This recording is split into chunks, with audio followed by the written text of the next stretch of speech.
देखिए, किसी सदिश को हम कई बार किसी अदिश राशि से, मतलब किसी वेक्टर को हम किसी स्केलर क्वांटिटी से मल्टीप्लाई करते हैं तो कभी आपको स्केलर मिलता है और कभी आपको वेक्टर मिलता है। तो इस प्रकार ये कैसे क्या डिफाइन होता है, तो देखिए आज हम उसी के बारे में बात करने वाले हैं। आज हम पढ़ेंगे सदिशों के मल्टीप्लिकेशन, मतलब सदिशों के गुणन के बारे में। आपने जनरली देखा होगा कि सदिशों का गुणन दो प्रकार का होता है, जिसे आप अदिश गुणन और सदिश गुणन बोलते हो, या इसे आप डॉट प्रोडक्ट या इसको आप क्रॉस प्रोडक्ट बोल सकते हो।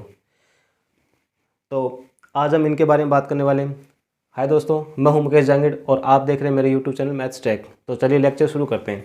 देखिए, जब भी हमारे पास एक सदिश राशि हो, मतलब वेक्टर हमारे पास हो, उसको यदि हम किसी स्केलर क्वांटिटी से मल्टीप्लाई करेंगे तो आपको वो वेक्टर मिलता है आपको। मतलब यदि किसी स्केलर क्वांटिटी को किसी वेक्टर से मल्टीप्लाई करेंगे तो आपको वो वेक्टर मिलेगा। ठीक है। इसी प्रकार यदि हम किसी वेक्टर को किसी वेक्टर से मल्टीप्लाई करते हैं तो कई बार तो आपको एक स्केलर क्वांटिटी प्राप्त होती है, और इसी प्रकार जब हम किसी वेक्टर को किसी वेक्टर से मल्टीप्लाई करेंगे तो आपको वेक्टर मिलता है। अब आप कहोगे सर ये दोनों बातें तो एक जैसी हैं, लेकिन फिर इनमें डिफरेंस कैसा है? तो देखिए, यहाँ पर समझने वाली बात हमारे पास यही है कि कई बार हम जब दो वेक्टर्स को मल्टीप्लाई करते हैं तो आपको एक स्केलर क्वांटिटी, मतलब एक अदिश राशि मिलती है आपको, जिसमें कोई नंबर प्राप्त होगा आपको, जैसे 2 है, 3 है, 4 है, 5, 10, 12, जो भी आपको नंबर मिलेगा वो हमारे पास क्या स्केलर क्वांटिटी है। लेकिन कई बार हमारे पास जब हम दो सदिशों को, दो वेक्टर्स को मल्टीप्लाई करते हैं तो वहाँ पर आपको एक सदिश ही मिलता है आपको, जैसे मतलब 2i का प्लस 3j का प्लस का 5k का, इस प्रकार आपको कोई वेक्टर प्राप्त होगा। तो ये देखिए इसमें डिफरेंस क्या है। देखिए, आपने पढ़ा होगा कि सदिशों का सदिश गुणन और सदिशों का अदिश गुणन। तो सबसे पहले यहाँ पर हम बात करते हैं कि सदिशों के अदिश गुणन की।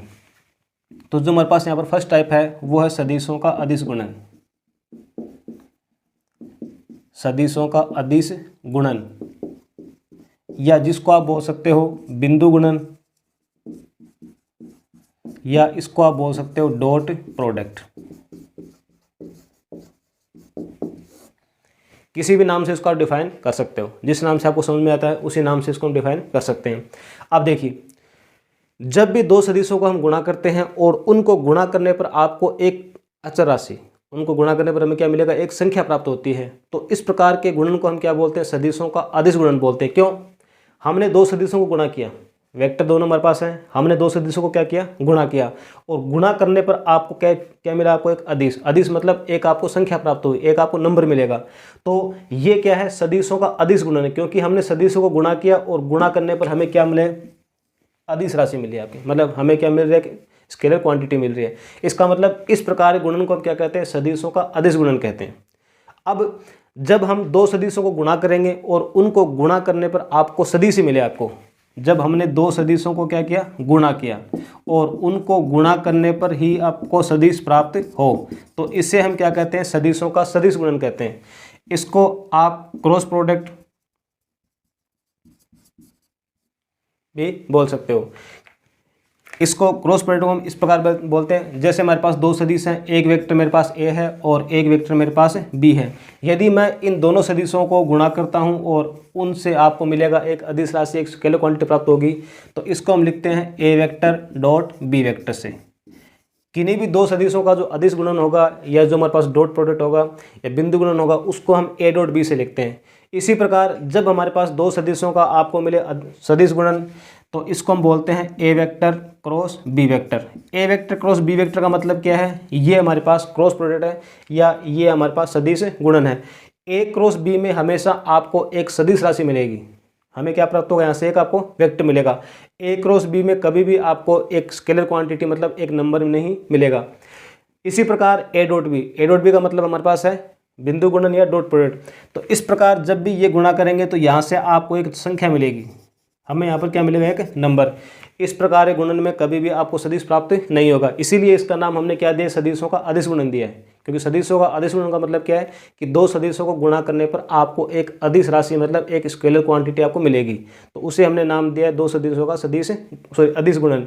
इसी प्रकार जब दो सदिशों को गुणा करने पर हमें सदिश राशि प्राप्त हो, मतलब दो सदिशों को हमने गुणा किया और दोबारा आपको एक सदिश ही मिल रहा है, इसका मतलब वो हमारे पास क्या होगा, सदिशों का सदिश गुणन होगा। और इस प्रकार के प्रोडक्ट को हम क्या बोलते हैं, ए क्रॉस बी, या इसको आप क्रॉस प्रोडक्ट भी बोल सकते हो। अब ये हमारे पास क्या है कि हमने किसी सदिश को किसी संख्या से गुणा किया तो आपको सदिश मिलेगा। ये देखिए बिल्कुल जनरली नॉर्मल हमारे पास है, जैसे मेरे पास एक ए वेक्टर है 2i कैप प्लस का 3j कैप और प्लस का 2k कैप। इसको मैं किसी नंबर से मल्टीप्लाई कर रहा हूँ, जैसे मैंने इसको 3 से मल्टीप्लाई किया, तो ये हो जाएगा 3 ए वेक्टर। तो इसका मतलब ये जो हमारे पास है 2 आई कैप प्लस का 3 जे कैप और प्लस का 2 के कैप, तो इसको मल्टीप्लाई करने पर ये आपको मिल जाएगा 6 आई कैप प्लस का 9 जे कैप और प्लस का 6 के कैप। ये हमें मिला है। एक सदिश को हमने एक स्केलर क्वांटिटी से मल्टीप्लाई किया है, तो देखिए ये हमारे पास क्या मिल रहा है आपको, एक वेक्टर मिल रहा है आपको। तो इस प्रकार का मतलब क्या है कि जब हम किसी सदिश को किसी अदिश राशि से गुणा करेंगे तो वो मिलेगा आपको एक वेक्टर प्राप्त होगा। तो इसका मतलब तो ये है। अब चलिए सबसे पहले हम बात करते हैं दो सदिशों के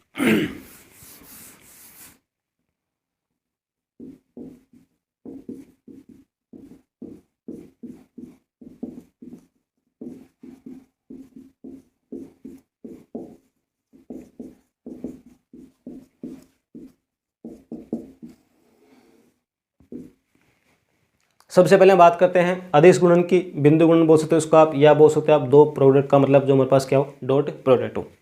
देखिए जैसे मेरे पास एक सदिश है ए वेक्टर। ए वेक्टर जैसे मैंने यहाँ पर माना कि 2 आई कैप प्लस का जे कैप और प्लस का के कैप। इसी प्रकार मेरे पास बी वेक्टर है। बी वेक्टर का माने यहाँ पर मान लिया है आई कैप प्लस का जे कैप और प्लस का 2 के कैप। जब भी आपको इनका डॉट करना हो तो देखिए सबसे पहली बात तो हमारे पास इनका डॉट का मतलब क्या है। जैसे ये सदिश मेरे पास ए वेक्टर है और ये सदिश मेरे पास है बी वेक्टर, तो ए वेक्टर डॉट बी वेक्टर, इसका मतलब तो क्या हमारे पास डॉट प्रोडक्ट। और ए वेक्टर क्रॉस बी वेक्टर, इसका मतलब क्या हमारे पास है सदिश गुणन, या इसको बोलते हैं क्रॉस प्रोडक्ट। अब देखिए आपने फिजिक्स से पढ़ा होगा, यदि मैं इस पॉइंट से इसके ऊपर लंब डाल रहा हूँ इस प्रकार, ये मैंने इसके ऊपर डाला परपेंडिकुलर, तो ये परपेंडिकुलर है, तो आपको पता है कि ये जो हमारे पास है पॉइंट ओ, इस घटक को हम क्या बोलेंगे, बी का कोस प्रोडक्ट। तो ये हमारे पास हो जाएगा बी वेक्टर कोस थीटा। और इसी प्रकार ये आपको मिलेगा इसका परपेंडिकुलर, तो इसको हम क्या बोलेंगे, बी साइन थीटा। मतलब डॉट का देखिए मतलब क्या है कि डॉट से आपको एक संख्या प्राप्त होती है, तो ए वेक्टर का हम डॉट कर रहे हैं किसके साथ, बी कोस थीटा के साथ। क्यों, ये जो हमारे पास बी वेक्टर है इसका जो परपेंडिकुलर मिलेगा आपको, मतलब ये वाला जो इसका घटक है, इसको हम क्या बोलेंगे, बी कोस थीटा। तो जब मैं ए को और बी कोस थीटा को गुणा करूंगा तो देखिए इसका मान क्या मिलेगा आपको, मापांक ए वेक्टर और मापांक बी वेक्टर, और ये मिल जाएगा आपको कोस थीटा। तो जब भी आपको दो सदिशों का डॉट प्रोडक्ट करना हो तो उसका फॉर्मूला हमारे पास देखिए यहाँ से क्या निकल कर आ रहा है, मापांक ए मापांक बी कोस थीटा। मतलब डॉट करना तो इसका मतलब क्या हो जाएगा, मापांक ए मापांक बी और कोस थीटा के बराबर होगा इसमें। ठीक है, तो ये हमारे पास फॉर्मूला है किसी भी दो सदिशों के डॉट प्रोडक्ट को करने का। ए डॉट बी का मतलब है हमारे पास मापांक ए मापांक बी और कोस थीटा। इसी प्रकार जब हमें दो सदिशों का करना हो हमें क्रॉस प्रोडक्ट, तो देखिए ये ए वेक्टर है और क्रॉस का मतलब क्या होता है हमारे पास, ए क्रॉस बी में मैं आपको आगे बताऊंगा, दोबारा इसमें विस्तार से बताएंगे कि ए क्रॉस बी में आपको एक लंबोत सदिश मिलता है आपको। तो देखिए यहाँ पर जो मेरे पास ए वेक्टर है उसके लंबोत मतलब उसके परपेंडिकुलर कौन सा हमारे पास, बी साइन थीटा है। तो जब भी आप ए क्रॉस बी करोगे तो इसका मान मिलता है आपको मापांक ए मापांक बी, और ये होता है हमारे पास साइन थीटा। ये एन कैप है, एन कैप दोनों सदिशों के लंबवत इकाई सदिश होता है। इसकी बात हम बाद में करेंगे जब इसको विस्तार से पढ़ेंगे तब। तो फिलहाल हमें ध्यान में से ये रखना है कि ए क्रॉस बी का मतलब क्या है कि जो हमारे पास ए वेक्टर था, ए वेक्टर सदिश ए वेक्टर था, उसके परपेंडिकुलर यहाँ पर कौन सा मेरे पास बी साइन थीटा है। तो जब भी हमें फॉर्मूला यहाँ से फाइंड आउट करना होगा ए क्रॉस बी का, तो उसकी वैल्यू कितने मिलेगी हमें, मापांक ए, मतलब जो मेरे पास सदिश मापांक मतलब ये ए है उसका परिमाण, मापांक का मतलब क्या होता है मेरा परिमाण। तो जो सदिश मेरे पास ए वेक्टर उसका परिमाण और बी का परिमाण और उन दोनों का परपेंडिकुलर साइन थीटा। ठीक है, तो चलिए इसको हम आगे थोड़ा और इसको और समझते हैं। अब देखिए आपको मैंने बताया पिछले लेक्चर में, ये हमारे पास एक्स एक्स है और ये हमारे पास है वाई एक्स और ये है जेड एक्सिस। एक्स एक्सिस के इकाई सदिश को या यूनिट वेक्टर को हम क्या बोलते हैं, आई कैप बोलते हैं। इसी प्रकार जो हमारे पास वाई एक्स है उसके यूनिट वेक्टर को हम क्या बोलते हैं, जे कैप बोलते हैं। और इसको हम किससे प्रदर्शित करते हैं, के वेक्टर से। ये तीनों अक्षों के हमारे पास क्या यूनिट वेक्टर है। ठीक है, अब देखिए जब भी आप आई को डॉट करोगे आई से, जे को डॉट करोगे आप जे से, और के को डॉट करते हैं हम के से। इसी प्रकार आई को डॉट कर सकते हैं जे से, आई को डॉट कर सकते हैं के से, जे को डॉट कर सकते हैं के से, और आई को ये जो हमारे पास के है उसको डॉट कर सकते हैं हम जे से। मतलब तीनों जो हमारे पास इकाई सदिश है यूनिट वेक्टर है उनमें से हम किसी का भी डॉट कर सकते हैं। अभी मैंने बताया आपको कि ए वेक्टर डॉट बी वेक्टर का मतलब क्या है, मापांक ए वेक्टर मापांक बी वेक्टर और कोस थीटा। आपको इस बात का तो ज्ञात होगा ज्ञान होगा कि जो हमारे पास एक्स एक्स है, वाई एक्स है और जेड एक्स, वो तीनों क्या होते हैं, एक दूसरे के परपेंडिकुलर होते हैं। तीनों क्या होंगे, एक दूसरे के परपेंडिकुलर। तो मतलब यहाँ पर एक्स एक्स का वैल्यू है, यहाँ पर कितने मेरे पास आई कैप है, ये जे कैप और ये के कैप। जब मैं आई डॉट आई करूँगा, आई डॉट आई का मतलब क्या है कि एक्स एक्स का गुणन कर रहा हूँ मैं एक्स एक्स के साथ ही। तो देखिए डॉट में क्या मिलता है आपको, कोस थीटा। डॉट में क्या मिल रहा है हमें, कोस थीटा। तो जब भी हमारे पास दो समान सदिश होंगे, मतलब आई डॉट आई हो, जे डॉट जे हो और के डॉट के हो, मतलब इस कंडीशन में इनके बीच का जो एंगल है थीटा, वो यहाँ पर कितना होगा, 0 डिग्री। क्योंकि एक्स एक्सिस और एक्स एक्सिस के बीच जो हमारे पास बीच में जो एंगल होगा वो कितना होगा, यहाँ पर हमारे पास 0 डिग्री होगा। उसी प्रकार जे डॉट जे का मतलब वाई और वाई के बीच में एंगल कितना होगा, 0 डिग्री है। इसी प्रकार के डॉट के का मतलब क्या है कि जेड और जेड के बीच में एंगल कितना हमारे पास 0 डिग्री होगा। तो आपको पता है कि कोस 0 डिग्री की वैल्यू कितनी होती है हमारे पास, 1 होती है। तो जब भी आपको आई डॉट आई करना हो, जे डॉट जे करना हो और के डॉट के करना हो, तो उसकी वैल्यू में से किसके इक्वल होती है हमारे पास, 1 के इक्वल होती है। अब यहाँ पर हम बात कर रहे हैं आई डॉट जे की। आई डॉट जे का मतलब क्या है कि ये वाला आई वेक्टर, मतलब ये आई कैप और ये हमारे पास क्या जे कैप, जब इन दोनों का डॉट करेंगे तो इन दोनों के बीच में जो हमारे पास एंगल है वो कितना होगा, 90 डिग्री होगा। इसी प्रकार आई डॉट के बीच में एंगल भी कितना होगा, 90 डिग्री। इसी प्रकार ये जे डॉट के और आई डॉट के करो या के डॉट आई करो, तो इनके बीच में एंगल हमारे पास कितना होगा, हमेशा 90 डिग्री होगा। तो जब भी हम दो असमान इकाई सदिशों को, मतलब जब भी हमारे पास क्या हो, दो अलग अलग प्रकार के यूनिट वेक्टर हो और उनका हम डॉट करें, तो उसकी वैल्यू में से कितनी आती है, 0 आती है। 0 क्यों आती है, क्योंकि इनके बीच में जो हमारे पास एंगल होगा वो कितना होगा, 90 डिग्री होगा। और आपको पता है कि कोस 90 की वैल्यू कितनी होती है हमारे पास, 0 होती है। कोस 0 की वैल्यू 1 और कोस 90 की वैल्यू कितनी हमारे पास, 0। तो इस कंडीशन में तो इनके बीच में एंगल कितना था, 0 डिग्री था, तो इसकी वैल्यू कितनी आ गई, 1 आ गई। लेकिन इस कंडीशन में इनके बीच में जो एंगल होगा वो हमारे पास कितना होगा, 90 डिग्री होता है। उसका मतलब कोस 90 की वैल्यू कितनी होती है, 0। तो इनकी वैल्यू किसके बराबर होगी, 0 के बराबर होगी। ठीक है, तो देखिए जैसे हमारे पास यहाँ पर दो सदिश मैंने यहाँ पर माने हैं कि मेरे पास एक सदिश, जैसे हमारे पास ये लिखा हुआ है ए वेक्टर और बी वेक्टर। जब भी हमें इन दोनों का डॉट करना हो तो देखिए A vector dot B vector, तो इसकी देखिए वैल्यू में कितनी मिलेगी, मापांक ए, मापांक बी और कोस थीटा। तो देखिए इसको विस्तार से न लेकर मैं आपको इसको शॉर्ट फॉर्म में बता रहा हूँ इसको, कि जब भी हमें डॉट करना हो, जब भी हमें क्या करना हो, डॉट, तो हम क्या करेंगे उस कंडीशन में। देखिए मैंने बताया आपको, इसका मतलब क्या होगा कि यहाँ पर जो 2 आई कैप होगा वो इन तीनों से मल्टीप्लाई होगा, फिर उसके बाद में जे कैप इन तीनों से मल्टीप्लाई होगा और उसी प्रकार के कैप इन तीनों से क्या होगा, मल्टीप्लाई होगा। तो ऐसे तो हमारे पास जो क्वेश्चन है वो बहुत बड़ा बन जाएगा। ठीक है, और अभी मैंने यहाँ पर बताया आपको कि जब भी हमारे पास दो अलग अलग प्रकार के यूनिट वेक्टर हो, मतलब आई कैप डॉट जे कैप हो, के कैप डॉट आई कैप हो, के कैप डॉट जे कैप हो, तो उनकी वैल्यू किसके बराबर होगी, 0 के बराबर होगी। मतलब यदि मैं 2 आई कैप को जे कैप से गुणा करूंगा तो उसकी वैल्यू 0 होगी, और 2 आई कैप को मैं गुणा करूंगा 2 के कैप से तो उसकी वैल्यू भी कितनी होगी, 0 होगी। तो यहाँ पर वही नियम लागू करते हुए मैं क्या करता हूँ, वैल्यू 1 किसकी होगी, केवल जब मैं आई कैप को आई कैप से मल्टीप्लाई करूंगा, जे कैप को जे कैप से मल्टीप्लाई करूंगा और के कैप को किससे मल्टीप्लाई करूंगा, के कैप से। तो इस कंडीशन में उसकी वैल्यू कितनी होगी, 1 होगी। ठीक है, तो देखिए आई का यहाँ पर मल्टीप्लिकेशन कितना है, 1, तो 2 इंटू 1 कितना हो जाएगा मेरे पास, 2 इंटू 1 प्लस इसका मल्टीप्लिकेशन 1 और इसका कोएफिशिएंट नंबर कितना 1, तो 1 इंटू 1 और प्लस 1 इंटू 2, तो 2 1 जा 2 प्लस 1 प्लस 2, तो ए वेक्टर डॉट बी वेक्टर की वैल्यू कितनी मिल गई आपको, 5। ये हमारे पास क्या है इसका आंसर। तो मतलब जब भी हमें दो सदिशों का मल्टीप्लिकेशन करना हो, उनका डॉट करना हो, तो उसकी वैल्यू आप सीधी इस प्रकार फाइंड आउट कर सकते हो, वरना उसका फिर विस्तार से उसकी वैल्यू आपको फाइंड आउट करनी होगी। मतलब सभी को फिर आपको अलग अलग मल्टीप्लिकेशन करना होगा, और जिस चीज़ की वैल्यू 0 होगी वो वाला वैल्यू 0 हो जाएगी, और फिर लास्ट में हमारे पास इसमें ये 3 ही वैल्यूज बचेंगी, और इसकी वैल्यूज कितनी हमारे पास यहाँ पर 5 होगी। तो देखिए इसको मैं उस प्रकार विस्तार से नहीं करना है, इनको मैं इसको एक्सप्लेन नहीं करेंगे हम, बस यहाँ पर शॉर्ट फॉर्म में इसकी वैल्यू हमारे पास ये होगी। जैसे इसी प्रकार मेरे पास एक वेक्टर है -3 आई कैप प्लस का 2 जे कैप और प्लस के 4 के कैप। बी वेक्टर हमारे पास है 3 आई कैप प्लस का 4 जे कैप और माइनस के 6 के कैप। तो यहाँ पर यदि हमें फाइंड आउट करना है ए वेक्टर डॉट बी वेक्टर, तो मैंने बताया कि आई कैप वालों को आपस में गुणा करेंगे, जे कैप वालों को और के कैप वालों को मल्टीप्लाई करेंगे। तो देखिए 3 गुणा -3 माइनस के 9 प्लस 4 गुणा 2 8 प्लस इंटू माइनस माइनस 6 गुणा 4 24। तो देखिए A vector dot B vector minus के 9 प्लस के 8 और माइनस के 24। तो ए वेक्टर डॉट बी वेक्टर की वैल्यू कितनी मिल गई आपको, -25।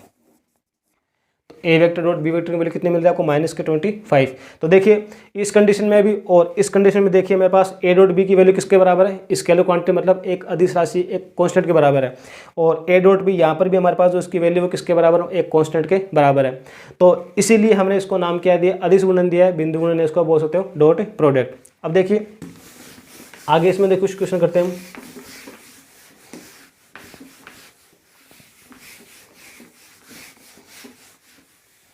अब जब भी दो वेक्टर आपको दिए जाएं और उनके बीच में आपको एंगल फाइंड आउट करना हो, तो देखिए जो हमारे पास फॉर्मूला है ए वेक्टर डॉट बी वेक्टर का, उसकी वैल्यू कितनी है, ए वेक्टर मापांक बी वेक्टर और कोस थीटा।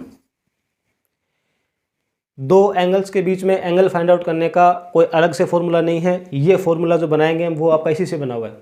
यहाँ से देखिए मुझे वैल्यू फाइंड आउट करनी है कोस थीटा की, तो जब मैं यहाँ पर कोस थीटा की वैल्यू फाइंड आउट करूँगा तो उसकी वैल्यू कितनी मिल जाएगी आपको, ए वेक्टर डॉट बी वेक्टर बट्टे मापांक ए वेक्टर और मापांक बी वेक्टर।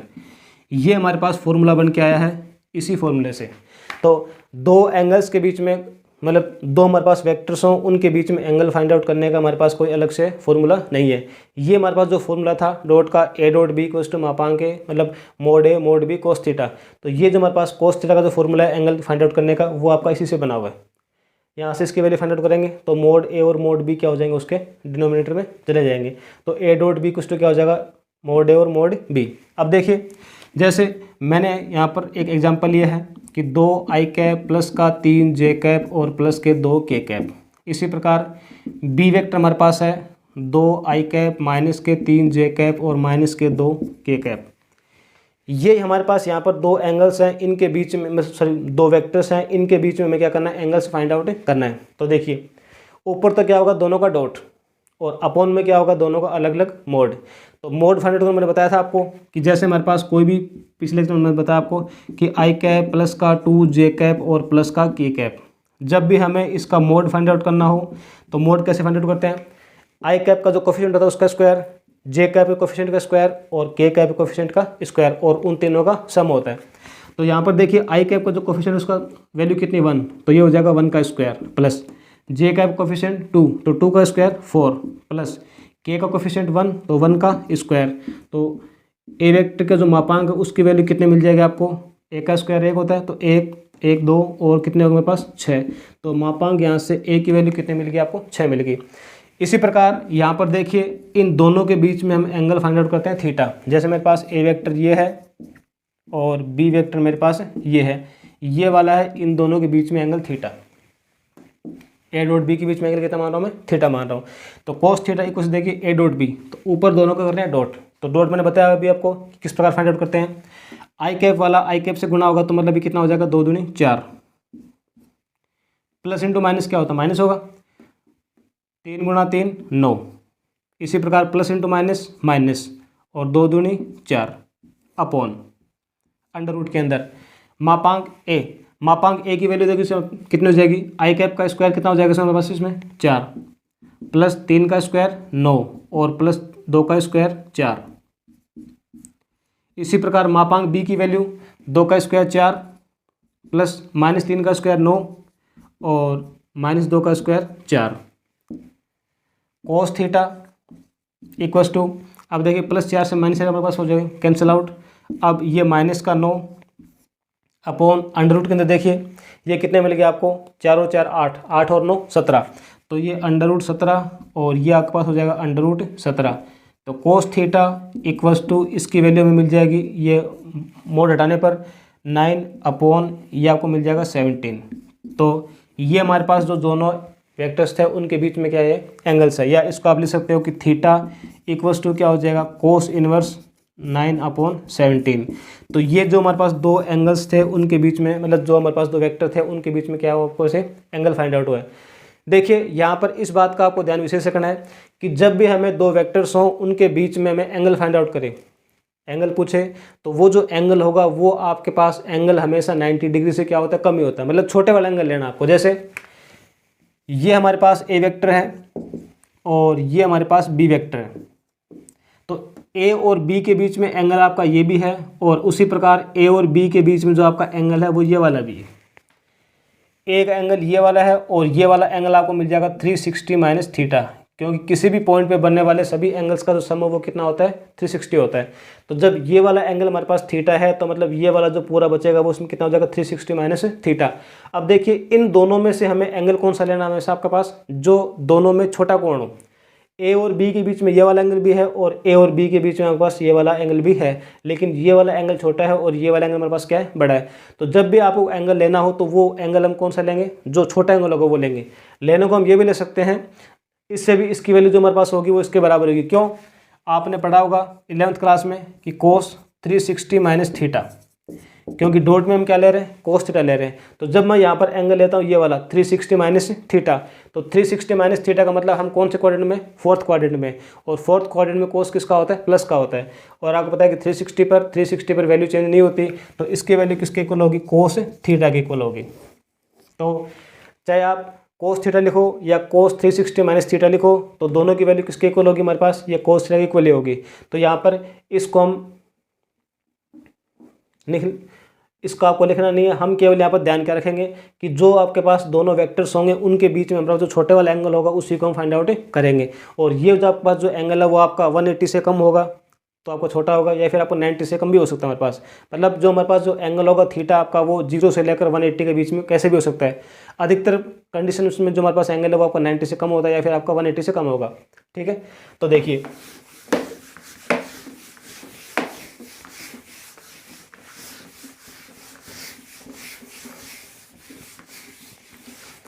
जैसे अब यहाँ पर मैं क्वेश्चन कर रहे हैं कि मैंने आपको एक दिया ए वेक्टर की आई कैप प्लस का 2 जे कैप और प्लस का के कैप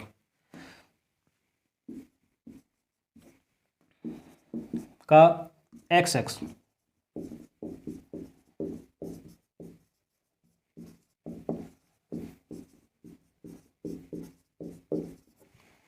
जो मेरे पास ए वेक्टर मैंने आपको दिया यहाँ पर कि आई कैप प्लस का 2 जे कैप और प्लस का के कैप, इस वेक्टर का हमें एक्स एक्स के साथ में कोण फाइंड आउट करना है। मतलब जो एक्स एक्सिस है उसके साथ में इसका एंगल होगा वो कितना होगा वो हमें यहाँ पर फाइंड आउट करना है। तो देखिए यदि मैं यहाँ पर इसके डायग्राम की बात करता हूँ तो देखिए ये है मेरे पास एक्स एक्सिस और ये है वाई एक्सिस और ये वाला हमारे पास है जेड एक्सिस।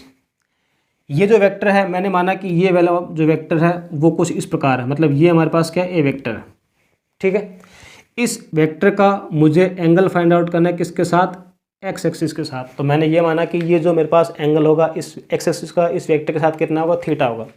तो देखिए एक्स एक्सिस का जो वेक्टर बनेगा वो इसमें क्या बनेगा, आपको पता है कि एक्स एक्सिस का जो हमारे पास यूनिट वेक्टर होता है वो हमारे पास क्या होता है, आई कैप होता है।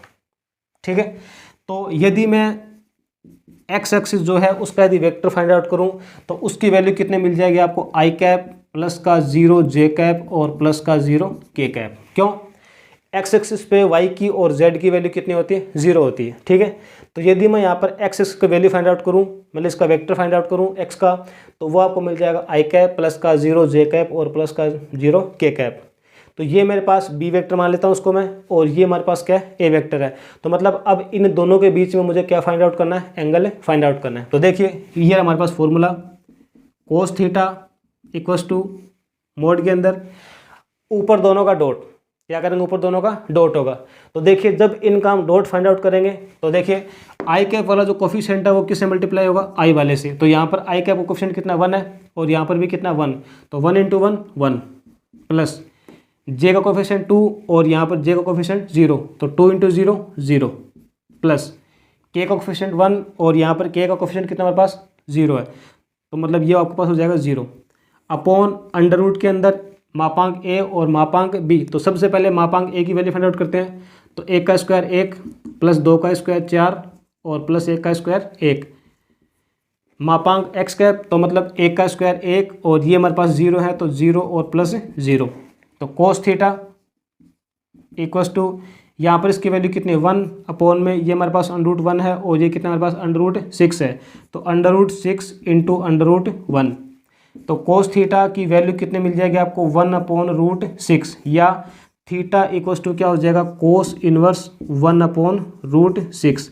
तो ये हमारे पास क्या है कि जो मैंने आपको वेक्टर दिया था ए वेक्टर और हमारे पास जो एक्स एक्सिस है उन दोनों के बीच में एंगल कितना होगा, कोस थीटा इक्वल्स टू 1/√6 या theta equals to cos inverse 1/√6। अब इसी प्रकार जब मैं आपको एंगल पूछूं यहाँ पर वाई एक्सिस के साथ, मतलब जो हमारे पास ये ए वेक्टर है उसका एंगल फाइंड आउट करना आपको वाई एक्सिस के साथ। तो देखिए अब हमारे पास जो एंगल है वो ये वाला ना होकर एंगल बनेगा आपके पास ये वाला, क्योंकि इसका एंगल फाइंड आउट करना है किसके साथ, वाई एक्सिस के साथ। तो आपको पता है कि जो हमारे पास वाई एक्सिस होता है उसका यूनिट वेक्टर कितना होता है, जे कैप होता है। कितना होता है, जे कैप। तो यहाँ पर अब इस कंडीशन में जो आपके पास वाई वेक्टर बनेगा, मतलब जो हमारे पास ये वाई वेक्टर है उसका यदि मैं वेक्टर फाइंड आउट करूँ तो ये कितना मिल जाएगा आपको, 0 आई कैप, और प्लस का हो जाएगा इसमें जे कैप, क्योंकि जे कैप की वैल्यू यहाँ पर होगी, और प्लस क्या मिल जाएगा आपको, ये 0 के कैप। तो क्यों ये वाला वेक्टर क्यों मिला आपको, क्योंकि आपको पता है कि वाई एक्सिस पे इसका जो दिक्कनुपात होता है वो इसमें कितना होता है, 1 होता है। ठीक है, यूनिट वेक्टर इसका 1 है, तो यहाँ पर जे कैप और वाई एक्सिस पे एक्स की और जेड की वैल्यू कितनी होती है, 0 होती है। तो हमारे पास ये इसका वेक्टर बन गया। अब इन दोनों के बीच में एंगल फाइंड आउट करना आपको, तो वही कंडीशन हमारे पास ये फॉर्मूला है। ऊपर क्या होगा, इन दोनों का डॉट होगा। तो देखिए जब इनका डॉट करेंगे, 1 का डॉट करेंगे 0 के साथ, तो ये आपको मिल जाएगा 0 प्लस जे का कोफिशिएंट 2 है, यहाँ पर जे कोफिशिएंट 1, तो 2 1 जा 2 प्लस के कोफिशिएंट 1, यहाँ पर 0, तो ये आपको मिल जाएगा इसमें 0। मापांक ए यह होगा इसमें, और मापांक जो हमारे पास y है उसकी वैल्यू यहाँ पर कितनी होगी, 1 होगी, मतलब 0 प्लस 1 प्लस 0। तो देखिए ऊपर हमारे पास क्या 2 और अपॉन में कितना √6 और √1, तो ये आपके पास हो जाएगा इसमें 2/√6। तो यहाँ पर थीटा को आप काट सकते हैं उसको आप, तो कोस थीटा को आप क्या ले सकते हो, √2 अपॉन क्या हो जाएगा, √3। इसको आप ये भी ले सकते हो। क्यों, इसको मैंने ये कैसे लिखा है, क्योंकि 2 का मतलब क्या होता है, √2 इंटू √2 अपॉन में √6 को आप क्या ले सकते हो, √2 इंटू √3। तो √2 से √2 क्या हो जाएगा, मेरे पास कैंसिल आउट हो जाएगा। इसी प्रकार थीटा बराबर क्या मिल जाएगा आपको, कोस इनवर्स √2 अपॉन √3। अब नेक्स्ट वीडियो में क्या पढ़ेंगे, इनका क्रॉस प्रोडक्ट। अगले वीडियो में हम इनका क्रॉस प्रोडक्ट पढ़ेंगे कि 2 सदिश हमारे पास हैं तो उनका हम क्रॉस किस प्रकार करते हैं, और उस कंडीशन में क्या क्या हमारे पास कंडीशंस होती हैं वो इसमें हम पढ़ेंगे। तो आज के लिए फ़िलहाल इतना ही।